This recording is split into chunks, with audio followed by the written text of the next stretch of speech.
Welcome to Shiksha Vidya Niketan. Science and Technology, Standard 10, Part 2, Lesson number 1, Heredity and Evolution. Heredity means transfer of a characters or a traits from a parents to the children. Evolution is the gradual change occurring in living organisms over a long duration. This is a very slow going process. यहाँ पे heredity का meaning भी लिखा हुआ है, the process by which physical और a mental qualities pass from a parent to child. जैसा कि टेक्स्ट बुक में डेफिनेशन दिया हुआ है, the heredity is the transfer of a biological characters from one generation to another via genes. अब यहाँ पे बोल रहा है कि बायोलॉजिकल कैरेक्टर्स जो है वो पेरेंट से चाइल्ड में ट्रांसफ़र होता है। ये बायोलॉजिकल कैरेक्टर्स होता क्या है? इसका मतलब है जो चीज़ें हम आसानी से आइडेंटिफाई कर सकते हैं, ऑब्ज़र्व कर सकते हैं, वो चीज़ें। जैसे कि कोई पेरेंट्स ज़्यादा हाइटेड है तो उसका बच्चा भी हाइटेड होगा, कोई पेरेंट्स ज़्यादा सांवला है या गोरा है तो उसके बच्चे भी वैसे होंगे, या किसी पेरेंट्स का हेयर जो है वो करली होगा तो उसके बच्चे का भी हेयर करली हो सकता है। तो ये चीज़ें बायोलॉजिकल कैरेक्टर है। ये जो हम बोलते हैं कि हेरिडिटी ट्रांसफ़र होता है from one generation to another, ये सब होता कहाँ पे? ये सब होता है जीन में। यानी कि सेल के अंदर होता है न्यूक्लियस, न्यूक्लियस के अंदर होता है क्रोमोसोम, क्रोमोसोम के अंदर होता है डीएनए, और डीएनए के अंदर होता है ये जीन। जीन का मतलब है the basic physical and functional unit of a heredity. इसी के अंदर से सब काम होता है हमारा हेरिडिटी का। John Mendel, Pioneer of the modern genetics. Pioneer का मतलब है जो सबसे पहले इनिशिएटिव लेता है या जो सबसे पहले किसी फील्ड में काम करता है। तो जॉन मेंडल ने जेनेटिक्स में सबसे पहले इनिशिएटिव लिया था, इसलिए Pioneer of the modern genetics John Mendel को बोला गया है।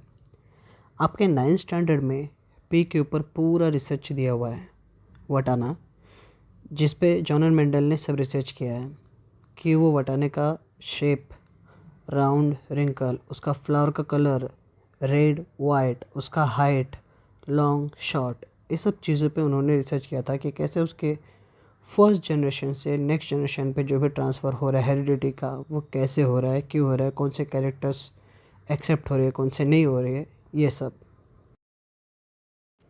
ह्यूगो द रेस, इन्होंने 1901 में म्यूटेशनल थ्योरी निकाला था। म्यूटेशनल थ्योरी होता क्या है? इसका मतलब है any nucleates of the chain changes its position that causes a minor change which is nothing but the mutation। यानी कि जीन में कभी ट्रांसफ़र होते हैं टाइम पे कुछ चेंजेस आ जाते हैं जिसको हम म्यूटेशन बोलते हैं। In 1902 Walter Sutton observe the paired chromosomes in the cells of grasshopper. until then it was not known to anyone। यानी कि वॉल्टर शटॉन ने 1902 में पहली बार क्रोमोसोम को ऑब्जर्व किया था ग्रासहॉपर के अंदर। इससे पहले किसी को भी क्रोमोसोम के बारे में नहीं पता था। इन 1944 ट्राई ऑफ साइंटिस्ट, यानी कि 3 साइंटिस्ट लोग एक साथ आए, Oswald Avery, Maclyn McCarty and Colin MacLeod, proved that except viruses all living organisms have DNA as a genetic material। इसका मतलब है वायरस को छोड़ के बाकी सारे लिविंग ऑर्गेनिज्म में DNA as a genetic material होता है। In 1961 the French geneticist Francois Jacob and Jacques Monod, इन्होंने एक मॉडल प्रेजेंट किया for process of protein synthesis with the help of DNA in bacterial cells। यानी कि protein का synthesis कैसे करना है डीएनए के हेल्प से, और to uncover the genetic codes hidden in DNA. DNA में जो जेनेटिक कोड्स हिडन है मतलब छुपा हुआ है, जिसके बारे में लोगों को जानकारी नहीं थी, उसे लोगों के सामने अनकवर किया। The science of heredity is useful for diagnosis, treatment and prevention of hereditary disorders। यानी कि जो डिसऑर्डर्स वन जनरेशन से सेकंड जनरेशन में ट्रांसफ़र होता है उसको डायग्नोस करना, उसको ट्रीट करना और प्रिवेंशन के लिए क्या तरीके हैं वो ढूंढना। Production of hybrid varieties. अब हाइब्रिड वेराइटीज़ का मतलब है कोई भी दो अलग वेराइटीज़ को जोड़ कर ही नई वेराइटी जनरेट करना इन एनिमल्स या प्लांट्स में।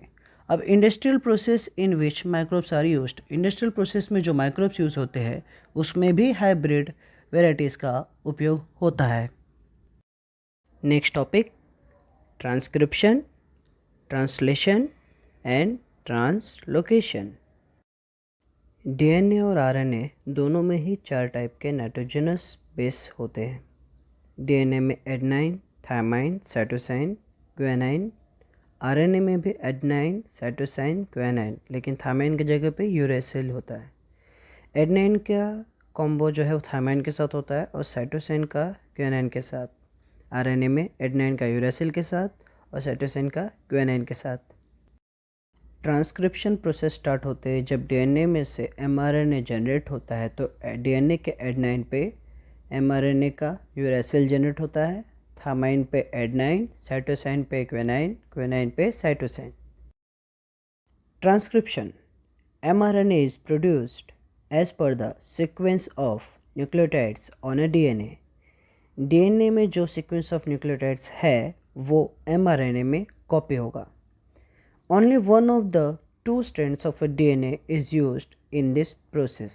जैसा कि डायग्राम में दिख रहा है DNA का 2 स्ट्रैंड है ब्लू कलर का, उसमें से एक ही स्ट्रैंड यूज़ होगा ट्रांसक्रिप्शन के प्रोसेस के लिए। Besides, there is a uracil in RNA instead of a thymine of a DNA. जैसे कि डीएनए में थायमाइन यूज़ होता है तो आरएनए में थायमाइन की जगह पे यूरेसिल यूज़ होगा। Translation, each mRNA is made up of thousands of a triplet codon. हर एक एमआरएनए में हज़ारों या हज़ारों से भी ज़्यादा ट्रिपलेट कोडॉन होते हैं। As per the message on mRNA, amino acids are supplied by the tRNA. जैसा कि एमआरएनए पे जो भी मैसेज है, जो भी इन्फो है, उसके लिए टीआरएनए अमीनो एसिड सप्लाई करता है। For this purpose tRNA has anticodon having complementary sequence to the codon on mRNA. यानी कि एमआरएनए पे जो भी कोडॉन या जो भी मैसेज वगैरह है उसे वो एंटीकोडॉन के थ्रू अपने में कॉपी करता है, अपने पास ले लेता है। बेसिकली ट्रांसलेशन का मतलब होता है अनुवाद। जैसे कि आपने गूगल ट्रांसलेटर में कोई इंग्लिश वर्ड डाला और उसे हिंदी में कन्वर्ट किया ताकि आप उसे अच्छे से समझ जाएं, वैसे ही यहाँ पर टीआरएनए एमआरएनए पे एंटीकोडॉन भेजता है और उससे वो उसका मैसेज रीड कर लेता है, कॉपी कर लेता है, समझ लेता है। Translocation, the amino acid brought in by tRNA are bonded together by peptide bonds with the help of rRNA. अब यहाँ पे आरआरएनए लिखा है। आर का मतलब राइबोसोम। राइबोसोम क्या करता है, एमआरएनए और टीआरएनए के बीच में जो प्रोसेसिंग होती है उसमें हेल्प करता है। जब टीआरएनए एमआरएनए के पास आता है तो राइबोसोम उसको हेल्प करता है और टीआरएनए का जो होता है एमआरएनए के साथ प्रोसेसिंग, उसमें वो 3 कोडॉन के साथ प्रोसेसिंग करता है। उसके हेड पर ब्लू सर्कल दिख रहा है, तो ऐसे जितने भी टीआरएनए आएंगे उन सब के जो ब्लू सर्कल होगी उसका पेप्टाइड बॉन्ड बनेगा। During this process the ribosome keeps on moving from one end of mRNA to other end by the distance of 1 triplet codon. यानी कि जब एक ट्रिपलेट के साथ टीआरएनए का प्रोसेसिंग हो जाएगा तो नेक्स्ट 3 के साथ उसकी प्रोसेसिंग होगी, फिर होने के बाद नेक्स्ट 3 पे प्रोसेसिंग होगी। ऐसे ये प्रोसेस कंटिन्यूस चलती रहेगी। Mutation, sometimes sudden changes occur in those gene. यानी कि कभी कभी फर्स्ट जनरेशन से नेक्स्ट जनरेशन में जब जीन कॉपी होता है तो उसमें कुछ चेंजेस आ जाते हैं। Sometimes any nucleotides of the gene changes its position that causes a minor change which is nothing but the mutation.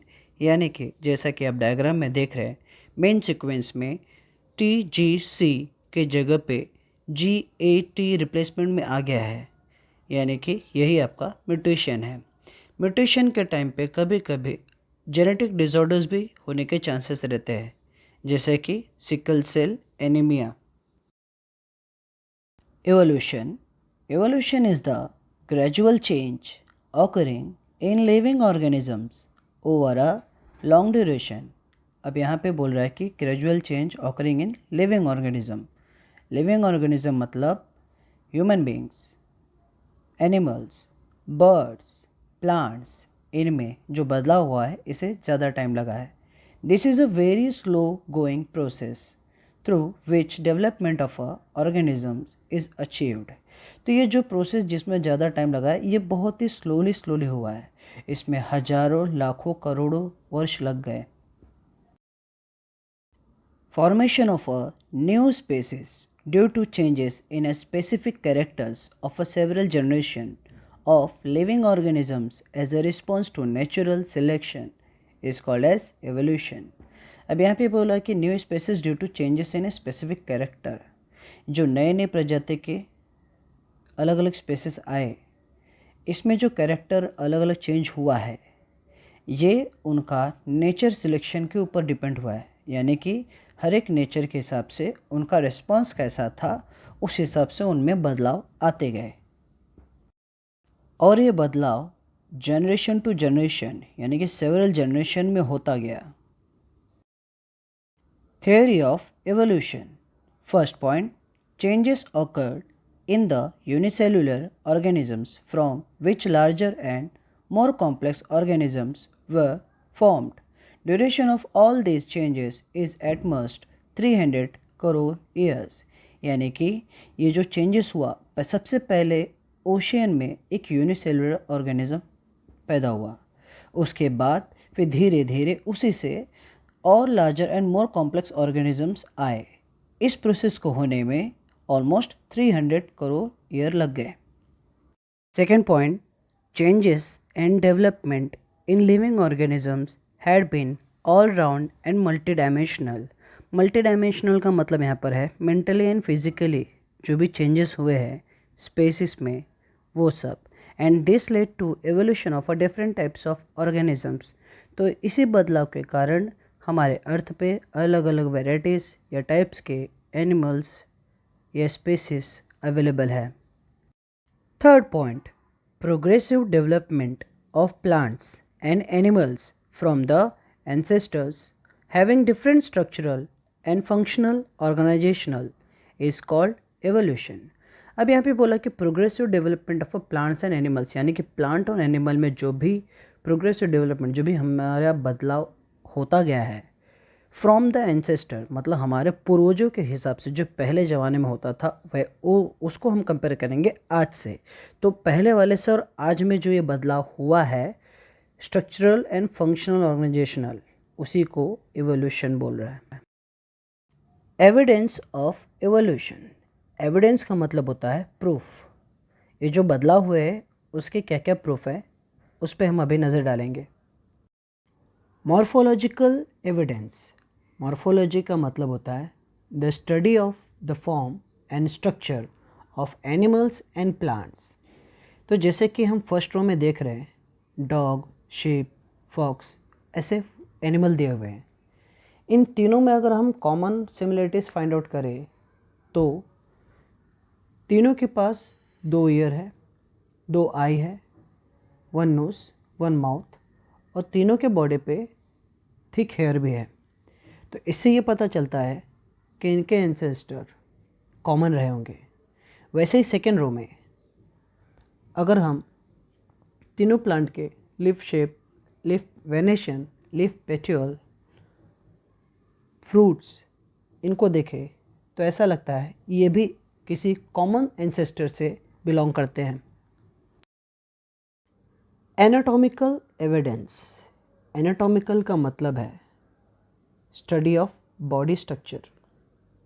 अब जैसे कि पिक में दिया हुआ है there doesn't seem any superficial similarity between human hand, cat's foreleg, flipper of whale and patagium of bat. अगर बाहर से हम देखें तो इन चारों का बॉडी स्ट्रक्चर अलग है, लेकिन अगर चारों के हैंड का हम बोन स्ट्रक्चर देखें तो ऐसा लगता है कि there is a similarity in structure of bones and bony joints in organs of each of those animals. यानी कि इनकी हड्डियों का ढांचा और जोड़ में काफ़ी समानताएं दिखती है। Vestigial organs, degenerated or underdeveloped useless organs of organisms are called as vestigial organs। जैसा कि यहाँ पे मेंशन है यूजलेस ऑर्गन, हमारे बॉडी में आज भी ऐसे ऑर्गन है जिसका हमें कोई यूज़ नहीं है। जैसे कि फर्स्ट एग्जांपल देखिए, appendix which is useless to human is useful and fully functional organ in ruminants. मतलब अपेंडिक्स हमारे किसी काम का नहीं है, लेकिन रूमिनेंट्स के लिए बहुत काम की चीज़ है। रूमिनेंट्स का मतलब गाय, भैंस, भेड़ ऐसे। तो आपने देखा होगा कभी गांव में गाय भैंसे पहले तो क्या करते हैं, सब चारा फटाफट खा जाते हैं, फिर आराम से किसी जगह पे बैठ के वही चारा फिर से निकालते हैं और फिर उसे अच्छे तरीके से चबाते हैं। इसे जुगाली भी कहते हैं, ताकि वो उसे अच्छे से डाइजेस्ट कर सकें। सेकेंड एग्जाम्पल, एयर मसल, यानी कि एयर पीना की बात कर रहा है। ये हमारे ज़्यादा काम की चीज़ नहीं है, लेकिन जानवरों के लिए ये काफ़ी फ़ायदेमंद चीज़ है। ये उन्हें अलर्ट करने के लिए काम करता है। जैसे कि खरगोश है, जब कोई बड़ा जानवर उसका शिकार करने की कोशिश करता है तो वो अलर्ट हो जाता है और वो अपनी जान बचा लेता है। Third example, wisdom teeth. हमारे एंसेस्टर जो पहले कच्चा मांस, कच्चा सब्जी या प्लांट जो कुछ भी खा लेते थे, जो उन्हें डाइजेस्ट नहीं हो पाता था, तो विजडम टीथ की वजह से उसे अच्छे तरीके से चबाते थे। लेकिन आजकल हम खाना पका हुआ खाते हैं, तो हमें विजडम टीथ की ज़रूरत नहीं है, ज़्यादा उसे चबाना नहीं पड़ता। Tail bone, fourth example. अब जैसा कि हमें पता है, as per our scientist and our history, हमारे पूर्वज बंदर थे, मंकी, उनको टेल था, आपको भी पता है। अब जो हमारा डेवलपमेंट हो गया है, अब हमारे पास टेल नहीं है, लेकिन उसका अस्तित्व, टेल बोन हमारे पास अब भी है। Fourth one, palaeontological evidence. Large number of organisms get buried due to disasters like flood, earthquake, volcano etc। यानी कि बहुत पहले बहुत सारे ऑर्गेनिजम्स ज़मीन में दफन हो गए या दब गए because of disaster, flood, earthquake, volcano, बाढ़, भूकंप, ज्वालामुखी, इनकी वजह से। Remnants and impressions of such organisms remain preserved underground. These are called as fossils. उनके जीवाश्म यानी कि फॉसिल्स आज भी ज़मीन के अंदर वैसे के वैसे ही पड़े हैं, जिसकी वजह से हमें पता चलता है कि पहले किस तरह की स्पेसिस थी। पैलेंटोलॉजिकल एविडेंस को हम पॉइंट वाइज समझते हैं। First point, carbon consumption of animals and plants stops after death and since then only the decaying process of C14 occurs continuously. मतलब प्लांट या एनिमल्स जब तक जिंदा है वो कार्बन का पर्टिकुलर अमाउंट कंज्यूम करते रहते हैं, लेकिन मरने के बाद कंजप्शन बंद हो जाता है, डिकेइंग शुरू हो जाता है। Second point, in case of dead bodies of plants and animals instead of remaining constant, the ratio between C14 and C12 changes continuously as a C12 is non radioactive. जैसा कि second point में mention है कि C14 और C12 का ratio change होता रहता है कंटिन्यूसली, और C12 is a non radio active, मतलब ये किसी और के साथ रिएक्ट नहीं होगा या कंबाइन नहीं होगा। Third point, the time passed since the death of a plant or an animal can be calculated by measuring the radioactivity of C14 and ratio of C14 to C12 present in their body। मतलब इन सारी चीज़ों को देखने के बाद C14 और C12 का ratio की बात करें या कार्बन लेयर को मेज़र करने के बाद ये एनालाइज किया जा सकता है कि ये बॉडी कितना साल पहले मरा है, मतलब इसकी एज क्या रही होगी, कितना साल पहले का ये बॉडी है। इसी मेथड को कार्बन डेटिंग मेथड बोलते हैं। Connecting links, some plants and animals show some morphological characters by which they can be related to to different groups, hence they are called as connecting links. Connecting links का मतलब है एक organism जिसमें दो अलग अलग तरह के ऑर्गेनिजम्स की तरह कैरेक्टर होते हैं। For example, duck bile platypus lays eggs like reptiles but shows relationship with mammals too due to presence of mammary glands and hairs। यानी कि ये रेप्टाइल्स की तरह अंडे देता है, लेकिन मैमल्स की तरह इसमें मेमरी ग्लैंड्स एंड हेयर्स भी होते हैं। मेमरी ग्लैंड्स मतलब मिल्क प्रोड्यूसिंग ग्लैंड्स भी होता है इसमें, और इनके बॉडी पे हेयर भी होते हैं। इसलिए इसे रेप्टाइल से भी कंपेयर किया जाता है और मैमल से भी कंपेयर किया जाता है। सेकेंड एग्जाम्पल हमारा पेरिपेटस शोज ट्रेशियल रेस्पिरेशन। इसमें ट्रेशियल रेस्पिरेशन तो है, लेकिन ओपन सर्कुलेटरी सिस्टम भी है जो आर्थ्रोपोड्स में होता है।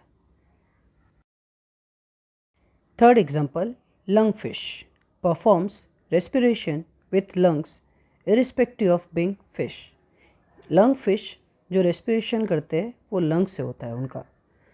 बेसिकली ह्यूमन बींग्स लंग से रेस्पिरेशन करते हैं, फिश नहीं।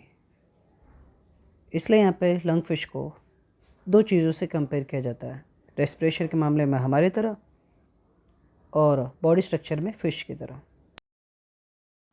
6.1 एम्ब्रायोलॉजिकल evidence.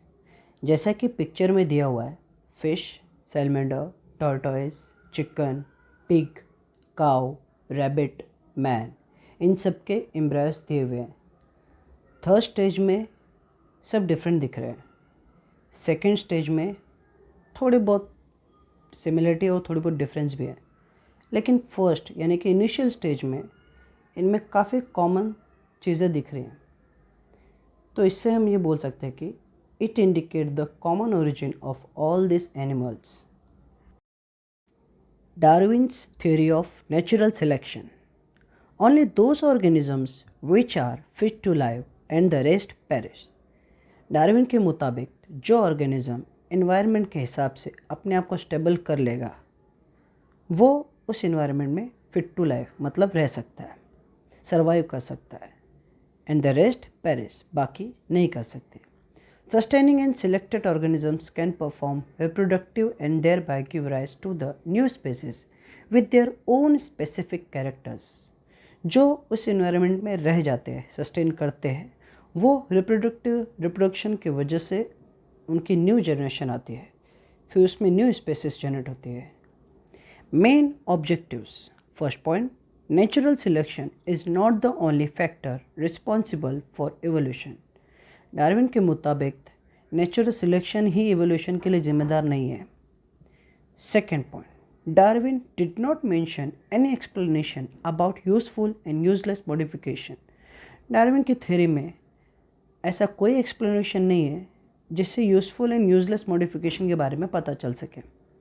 Third point, there is no explanation about slow changes and abrupt changes. तो डार्विन की थ्योरी में ऐसा कोई एक्सप्लेनेशन नहीं है जिससे ये पता चले कि ये जो चेंजेस है वो स्लोली हो रहे हैं या फटाफट हो रहे हैं।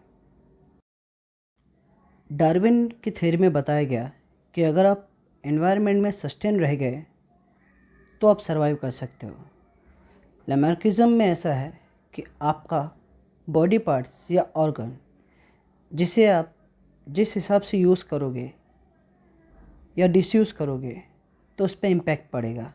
उसका ज़्यादा यूज़ करोगे तो वो एडवांस होगा, कम यूज़ करोगे तो वो ख़त्म हो जाएगा या फिर कम हो जाएगा।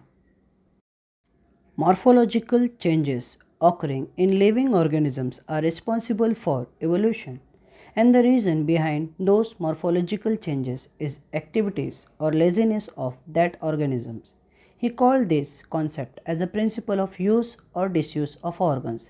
जैसा कि यहाँ पे मेंशन हुआ है कि एक्टिविटी या फिर लेजीनेस, जैसा बिहेवियर उनका रहेगा वैसे उनके बॉडी पार्ट का यूज़ या डिसयूज़ हो जाएगा।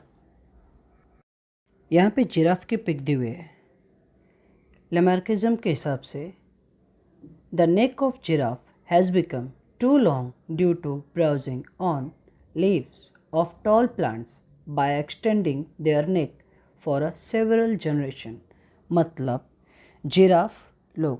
जिराफ ने स्टार्टिंग में उनकी जो फर्स्ट जनरेशन रही होगी वो ऊंचे ऊंचे पेड़ों के पत्ते खाने में शौकीन रहा होंगे या उनकी हैबिट होगी।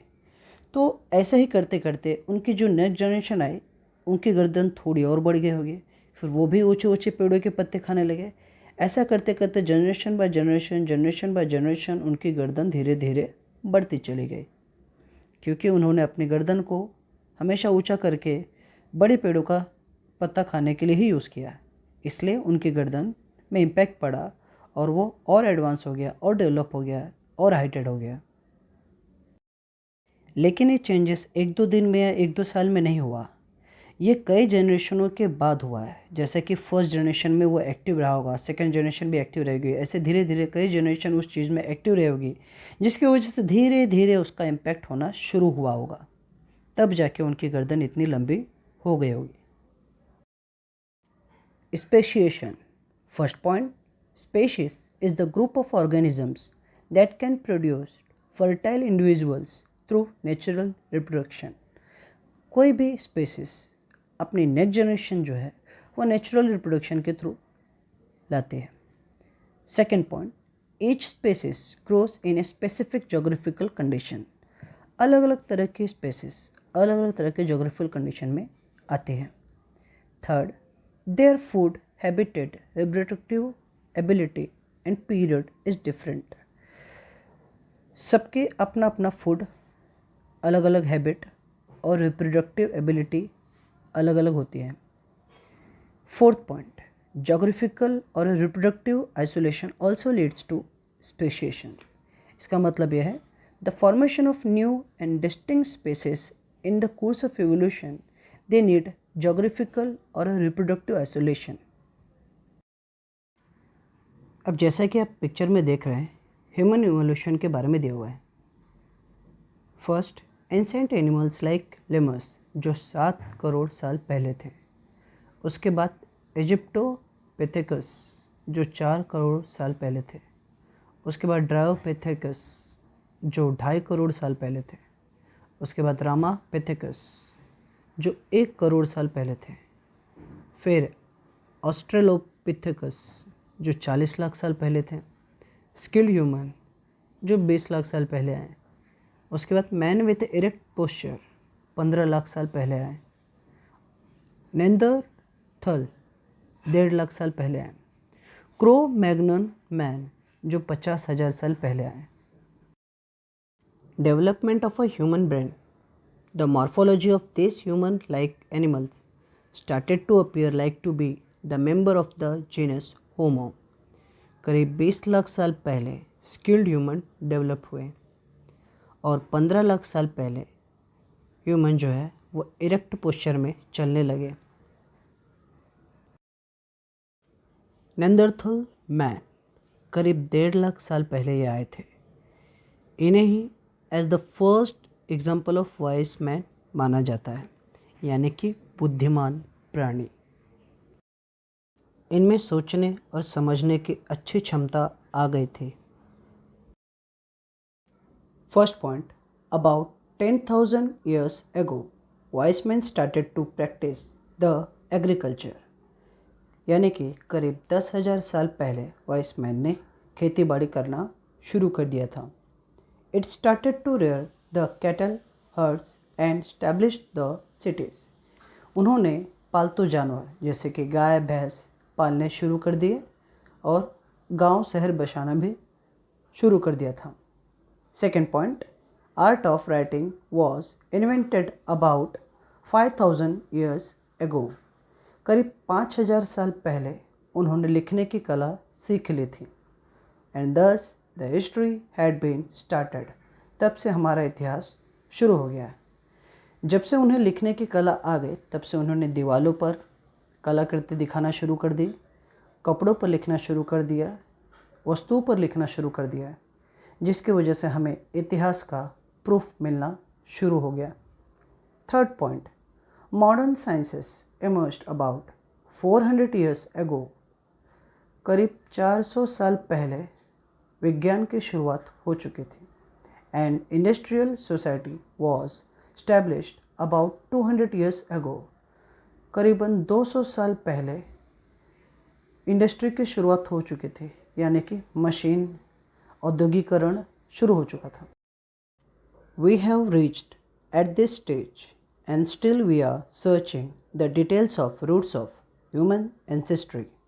आज हम इस स्टेज पे पहुंच गए हैं, इस मुकाम पे पहुंच गए हैं, फिर भी हमारे मन में ये इच्छा होती रहती है कि इंसानों की शुरुआत कहाँ से हुई, हमारे पूर्वज कैसे थे, वो कैसे रहते थे, क्या खाते थे, क्या पीते थे, उनमें क्या बदलाव हुआ और आज हम इस मुकाम तक कैसे पहुँचे. Thanks for your interest and patience about this topic. Ask your doubts in comment section.